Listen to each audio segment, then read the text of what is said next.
પણ ફૂલે ફૂલ જોરમાં આવી રહ્યો છે.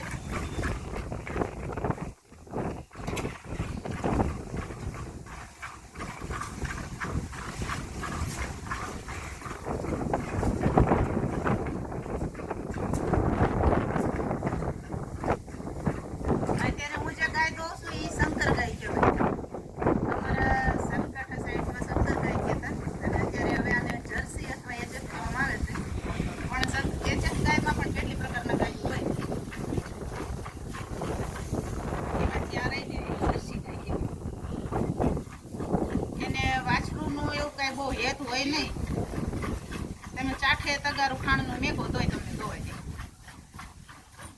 કેવલ ઘડિયા ધ્યાન છે શરૂ છે કેટલી સેકન્ડની સેકન્ડ 55 56 1 મિનિટ ને 55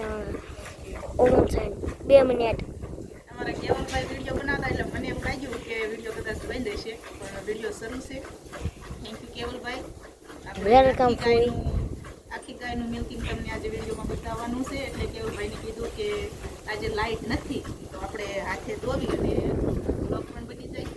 લાઈવ કર્યું પણ લાઈવમાં લોકો બહુ આવ્યા નહીં એટલે બહુ જામી નહીં એટલે કીધું લાવો હવે આપણે લાઈવમાંથી નીકળે જાય અને એક બ્લોગ બની જાય જેથી કરીને આનંદ આવે મજા આવે. હાથેથી ગાય ધોવી એ પણ એક કળા છે. બધાને ગાય ધોતા નથી આવડતું, બધાને બધું ન આવડતું.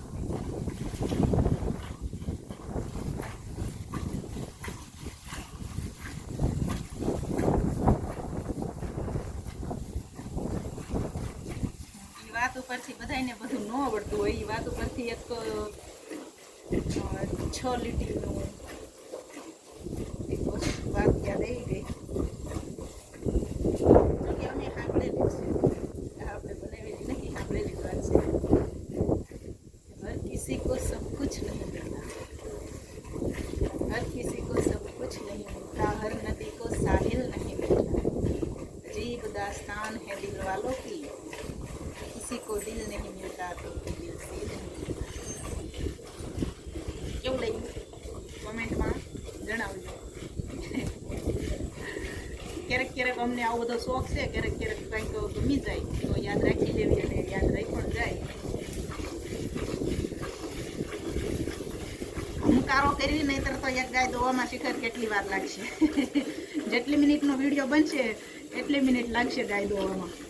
રિયલમાં ગાયને 6 મિનિટથી વધારે દોવાનો ટાઈમ લેવી એટલે ગાયનું દૂધ ચોરાઈ જતું હોય છે. એટલે આપણે 6 મિનિટની અંદર હાથેથી ગાય દોતા હોય ત્યારે 6 મિનિટની અંદર ગાય દોવાઈ જાય. નહીંતર ગાયનું દૂધ હોય એ 6 મિનિટ પૂરી થાય એટલે એનું દૂધ ચોરાઈ જતું હોય. એટલે આપણે પૂરતા પ્રમાણમાં એનું દૂધ ન લઈ શકીએ. અને અમારે આ ગાવલડી છે એ એક ડોલ ભરીને દૂધ કરે છે એટલે થોડીક વાર તો લાગે પણ તોય ખેંચી લઈશું, નહીં વાંધો આવે. એક પાક ધોવાઈ ગયું છે, એક બાજુ ધોવાયું છે અને પવન પણ પાણી રહ્યો છે. 2 દિવસથી પવન થઈ ગયો છે મારે. એમાં આજ સવારમાં તો બહુ જ પવન હતો સવારથી અને આજ બપોર પછી વાદળા પણ ટોપ થયા હતા, મોટા મોટા વાદળ થયા હતા એટલે આજનું વાતાવરણ થોડુંક ઠંડુ હતું, સારું હતું. આજે કાંઈ બહુ ગરમી અને લૂ ને એવું બધું બહુ આવ્યું નહીં.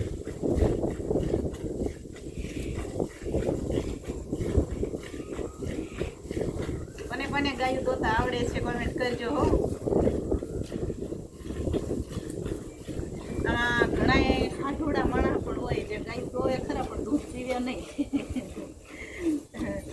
અમારે એક બેનપણી છે એવું કરે, દૂધ દોવે, ઘણી બધી ગાયું રાખે, દૂધ દોઈ લે, બધું કરે પણ દૂધ પીવે નહીં. હું તો કેમ થાય કે એટલે મને ભૂખ સડે, મને ન ભાવે.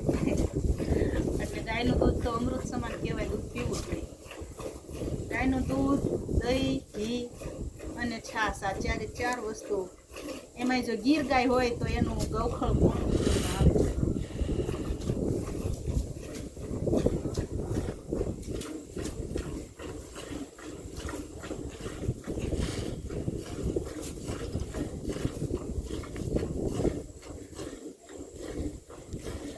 ગીર ગાયનું છાણ હોય એના આપણે છાણા થાપી દેવી અને હુક્કા કરી દેવી, હૂકવી દેવી, તડકામાં રાખી અને એ સુકાઈ જાય ને પછી એના હોમ હવનમાં પણ ગાયનું છાણ, ગીર ગાયનું છાણ હોમ હવનમાં પણ કામ આવે.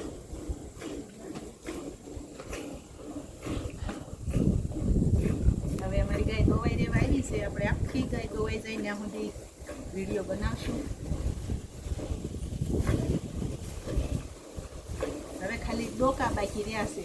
જે ગાય આખી ધોવાઈ જાય પણ જે થોડું થોડું દૂધ આવતું હોય એને અમે ડોકા કહીએ. તમે શું કહો?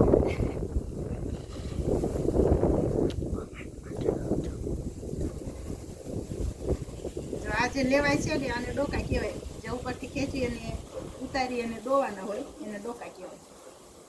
આ ડોકા પણ લેવાઈ ગયા.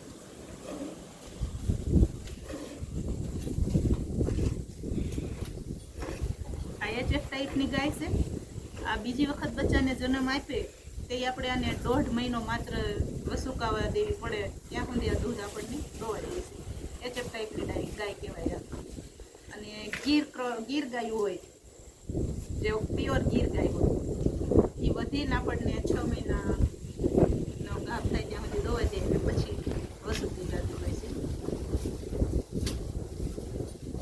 ચલો, થેન્ક યુ માતાજી. જો આપણે વગર શેળાએ મસ્ત રીતની ગાય દોઈ લીધી. હવે દવો અત્યારે આને પકડાય છે ને પગે લાગવું પડે એવી છે ને ગાવડી. ઓકે ચલો બાય, જય શ્રી કૃષ્ણ. ખુશ રહેજો.